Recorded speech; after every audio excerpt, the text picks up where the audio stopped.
Hello students, we will discuss the classification of matter. पदार्थों का वर्गीकरण। पदार्थ और रसायन विज्ञान की परिभाषा, उसके उपयोग के बारे में हम पढ़ चुके हैं। अब हम आगे यहाँ डिस्कस कर रहे हैं पदार्थ का वर्गीकरण। पदार्थों को किस तरीके से विभाजित किया जाता है।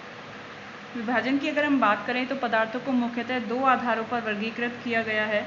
पहला भौतिक आधार पर ऑन फिजिकल बेसिस, और दूसरा रासायनिक आधार पर और केमिकल बेसिस।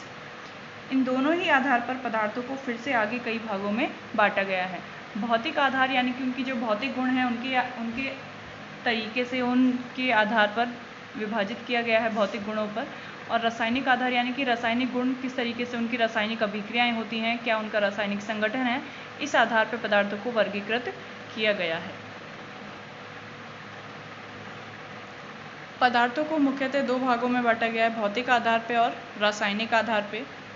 भौतिक आधार पे अगर हम बात करें तो भौतिक आधार पे पदार्थ को फिर से तीन भागों में विभाजित किया गया है, ठोस पदार्थ, द्रव पदार्थ और गैस पदार्थ। उसी तरीके से रासायनिक आधार पे पदार्थों को दो भागों में बांटा गया है, शुद्ध पदार्थ और मिश्रण।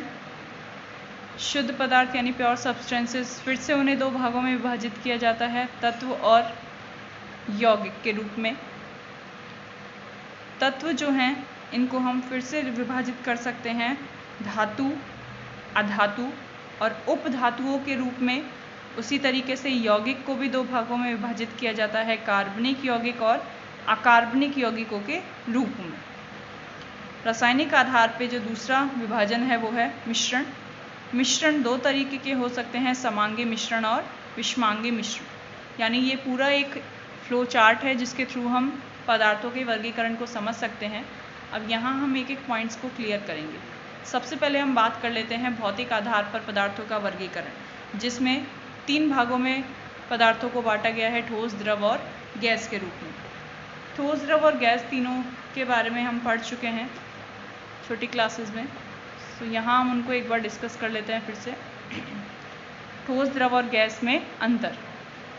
ठोस पदार्थ जिनका आकार कैसा होता है, निश्चित होता है। ठोस जो है उनका आकार कैसा होता है, निश्चित होता है, उनकी एक फिक्स शेप होती है।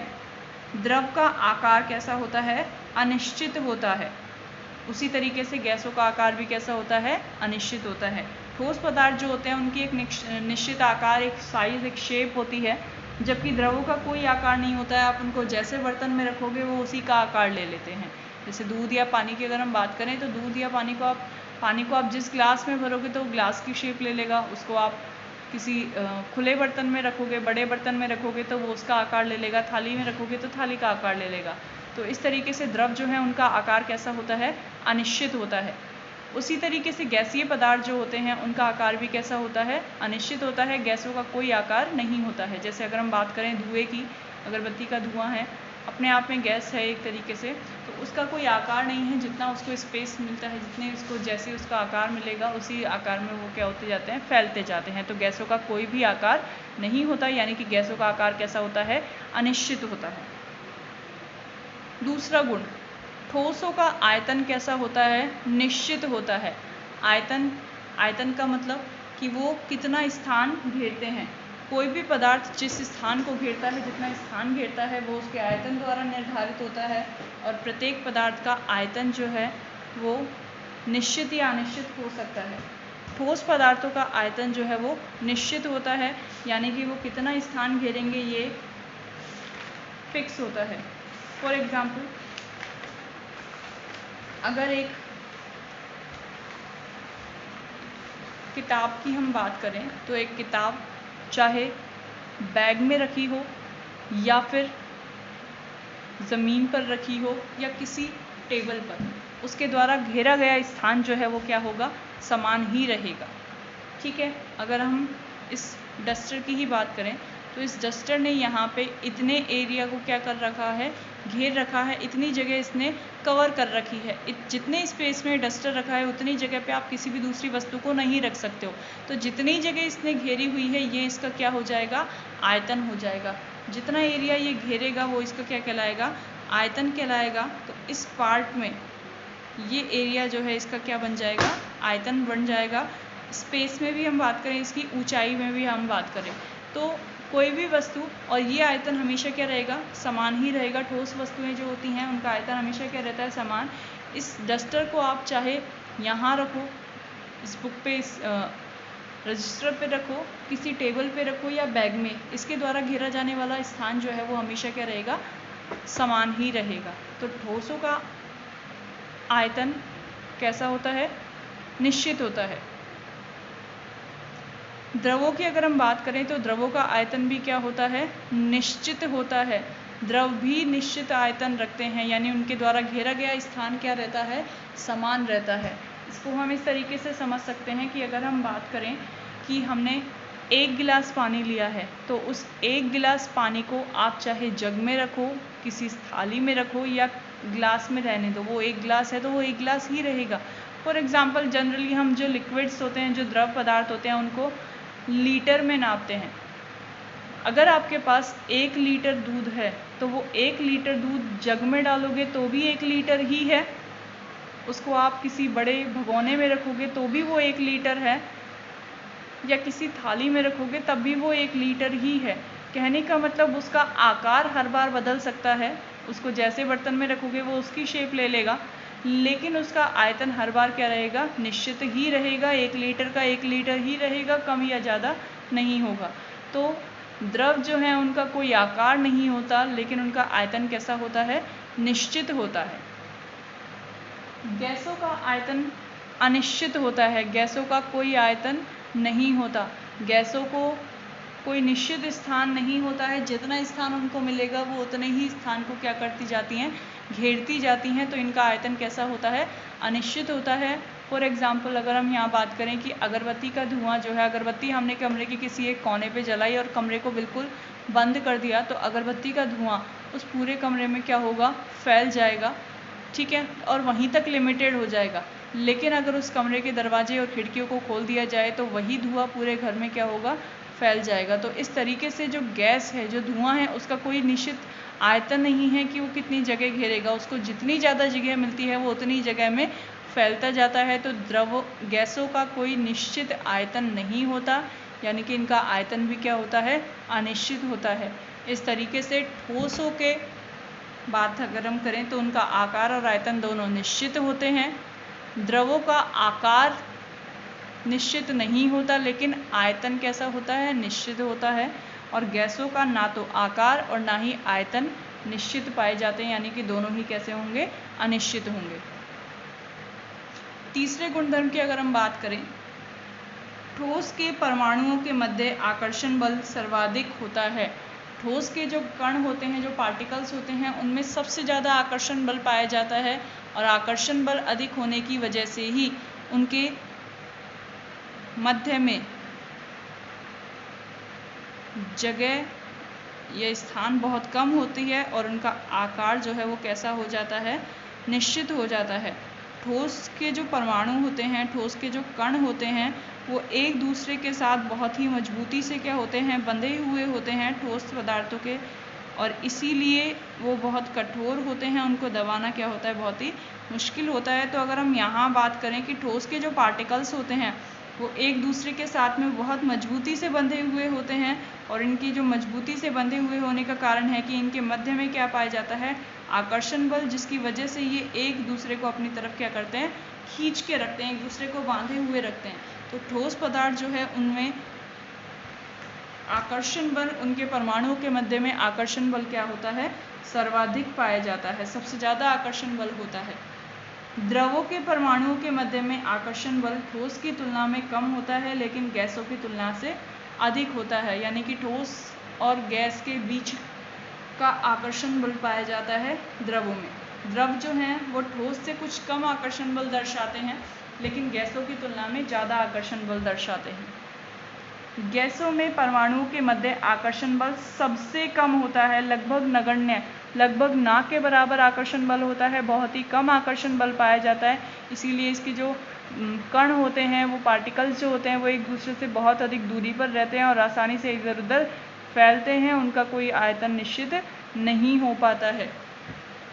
तो इस तरीके से ठोस जो हैं वो सर्वाधिक आकर्षण बल के कारण एक निश्चित आकार को दर्शाते हैं, द्रव के कणों के मध्य में आकर्षण बल ठोस और गैस की तुलना में कुछ कम होता है, इसीलिए उनकी जो व्यवस्था है वो ठोस और गैस के दोनों के मध्य की होती है, बीच की अवस्था होती है लगभग। जबकि गैसों में आकर्षण बल बहुत कम होता है, इसीलिए उनके जो कण हैं वो बहुत अधिक दूर दूर पाए जाते हैं। उनके मध्य में जो आकर्षण बल है वो बहुत ही कम होता है, नेग्लिजिबल होता है। यहाँ जो आकर्षण बल पाया जाएगा द्रवों में वो गैस की तुलना में क्या होता है, अधिक होता है, इसीलिए इनके मध्य थोड़ा सा आकर्षण बल ज़्यादा है, इसीलिए इनके मध्य में स्थान कम होता है।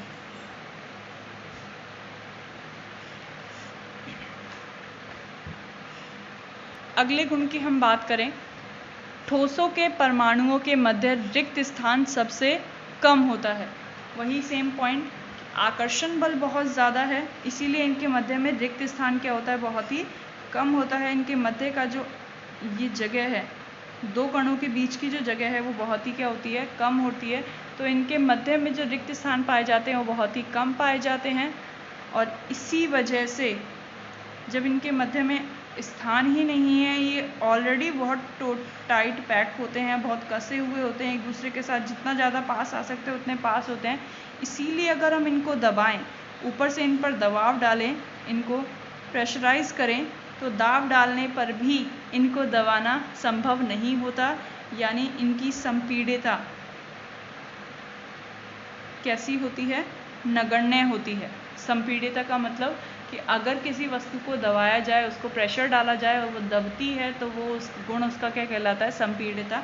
तो ठोसों में संपीड्यता का गुण कैसा होता है, लगभग नगण्य होता है, ना के बराबर, यानी कि उनको दबाया नहीं जा सकता, क्योंकि उनकी व्यवस्था इस तरीके की होती है, वो पहले से ही एक दूसरे के अधिकतम पास वाली स्थिति में होते हैं, उससे ज़्यादा पास एक दूसरे के नहीं आ सकते। उनके मध्य में रिक्त स्थान क्या होता है, बहुत ही कम होता है, इसीलिए यहाँ संपीड्यता नहीं पाई जाती या लगभग ना के बराबर होती है। द्रवों की अगर हम बात करें तो द्रवों के परमाणुओं के मध्य में रिक्त स्थान ठोस की तुलना से अधिक होता है, परंतु गैसों से क्या होता है, कम होता है। गैस के परमाणुओं के मध्य में रिक्त स्थान सबसे अधिक पाया जाता है। सबसे ज़्यादा जो रिक्त स्थान है वो किस में पाया जाएगा, गैसों में पाया जाता है, इसीलिए यहाँ पे संपीड्यता सर्वाधिक पाई जाती है। जो गैसों के पार्टिकल्स होते हैं उनके बीच में गैप बहुत ज़्यादा है, दूरी बहुत ज़्यादा है, आकर्षण बहुत कम है, और कम आकर्षण होने की वजह से, आकर्षण बहुत कम है, आकर्षण का मतलब एक ऐसी शक्ति जो उन्हें अपनी तरफ खींचती है, एक दूसरे की तरफ खींचती है, वो बहुत ही कम पाई जा रही है, इसीलिए इनके बीच की दूरी जो है, इनके मध्य में रिक्त स्थान जो है वो क्या होता है, सर्वाधिक हो जाता है। सबसे ज़्यादा ये दूर दूर पाए जाते हैं, तीनों की तुलना में रिक्त स्थान अधिक पाया जाता है, आकर्षण बल क्या होता है, कम होता है, और इसीलिए इनकी संपीड्यता जो होती है वो क्या होती है, सर्वाधिक। यानी कि अगर इनको प्रेशर किया जाए, इन पे दाब डाला जाए, तो बहुत अधिक स्थान इनके बीच में है, अगर इनको दबाते हैं तो दबाने पर इनके मध्य का ये स्थान कम हो जाता है, और ज़्यादा पार्टिकल्स उतने ही जगह में क्या होते हैं, व्यवस्थित हो जाते हैं। तो एक तरीके से गैस जो हैं उनको दबाकर संपीडिता के, उनके संपीडित गुण के कारण उनको आसानी से क्या किया जा सकता है, पास पास लाया जा सकता है। तो यहाँ अगर हम बात करें कि द्रव और गैस जो हैं, उन दोनों में से गैस के जो परमाणु हैं उनके मध्य में रिक्त स्थान सबसे ज़्यादा पाया जाता है, जबकि द्रव के जो कण होते हैं उनके मध्य में आकर्षण बल दोनों के मध्य का होता है, इसीलिए रिक्त स्थान भी दोनों के मध्य का होता है। यानी कि यहाँ जो रिक्त स्थान मिलेगा वो ठोसों से तो होगा कम,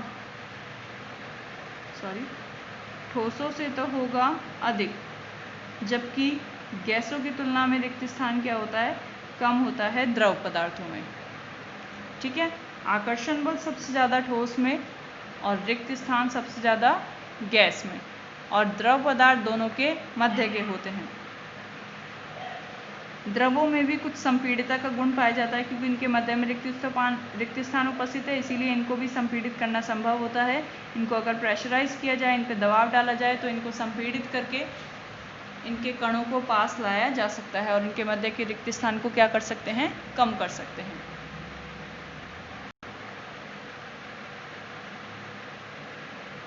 कणों की व्यवस्था की अगर हम बात करें तो ठोस पदार्थ के कण, ये गैसीय द्रव के कण हैं और ये गैसों की व्यवस्था है। अगला पॉइंट, ठोस पदार्थ कठोर होते हैं, रिजिड होते हैं। उसका रीज़न वही है कि ठोस पदार्थों में आकर्षण बल सबसे ज़्यादा है, बहुत ज़्यादा आकर्षित करते हैं एक दूसरे को, और आकर्षण बल जितना ज़्यादा होगा उनके बीच में रिक्त स्थान उतना ही कम होगा, और रिक्त स्थान कम होगा तो पदार्थ कैसे हो जाएंगे, कठोर हो जाएंगे, क्योंकि कण जो है वो एक दूसरे के बहुत ज़्यादा पास होते हैं तो उनमें कठोरता का गुण आ जाता है। तो ठोस पदार्थ कैसे होते हैं, कठोर होते हैं। द्रव पदार्थों की अगर हम बात करें तो द्रव पदार्थों में एक अलग गुण होता है बहने का, फ्लूइडिटी का गुण पाया जाता है, यानी कि अगर द्रव पदार्थों को ज़मीन पे या किसी सतह पे डाला जाए, बिखेरा जाए, तो वो बहना स्टार्ट कर देते हैं, यानी कि एक स्थान से दूसरे स्थान पे चलना शुरू कर देते हैं। तो द्रव पदार्थ जो है उनमें फ्लूइडिटी का गुण पाया जाता है, तरलता का गुण पाया जाता है, अर्थात ये कैसे होते हैं, तरल होते हैं। गैसीय पदार्थों की अगर हम बात करें तो गैसीय पदार्थों में भी बहने का गुण पाया जाता है, जिसे किसके नाम से जानते हैं, विसरण के नाम से जानते हैं। जिस तरीके से एक गैस दूसरी गैस में क्या होती है, अपने आप ही मिक्स हो जाती है। अगर दो या दो से अधिक गैसें एक ही वातावरण में उपस्थित हैं तो वो सब स्वतः ही एक दूसरे के साथ क्या होती हैं, मिल जाती हैं। तो इस तरीके से गैसों में भी किसका गुण होता है, बहने का, यानी एक स्थान से दूसरे स्थान पर जाने का गुण होता है, जिसे विसरण भी कहते हैं। उदाहरण की अगर हम बात करें तो ठोस पदार्थों के उदाहरण के रूप में जैसे हमारे आसपास किताब, पेन, मेज़ आदि, द्रवों में पानी, दूध, तेल आदि, और गैसों में हवा, गैस आदि। इस तरीके से ठोस, द्रव और गैस तीनों के गुण जो हैं वो एक दूसरे से अलग अलग होते हैं। संपीड़ितता की अगर हम बात करें तो गैसों में संपीड़ितता का गुण होता है, और इसी आधार पे एलपीजी सिलेंडर्स जो यूज़ किए जाते हैं हमारे घरों में, या जो सिलेंडर भरने के लिए जो सिस्टम यूज़ करते हैं, तो यहाँ पे अगर हम बात करें तो उन एलपीजी सिलेंडर्स में जो प्राकृतिक गैस होती है उसको नेचुरल संपीड़ित प्राकृतिक गैस सीएनजी के रूप में भरी जाती है, और एलपीजी के रूप में लिक्विफाइड पेट्रोलियम गैस होती है, जिसको घरों में भी काम में लिया जाता है। तो संपीड़ितता के गुण की वजह से गैस जो है उसको दबाकर, उसको संपीड़ित करके एक छोटे ही स्थान में ज़्यादा मात्रा में गैस को भरा जा सकता है आसानी से। उसका उपयोग ऑक्सीजन सिलेंडर के रूप में भी किया जा सकता है। ऑक्सीजन सिलेंडर जो होते हैं, छोटे ऑक्सीजन सिलेंडर, उनमें अधिक मात्रा में हम ऑक्सीजन गैस को भर सकते हैं, उसको संपीड़ित करके।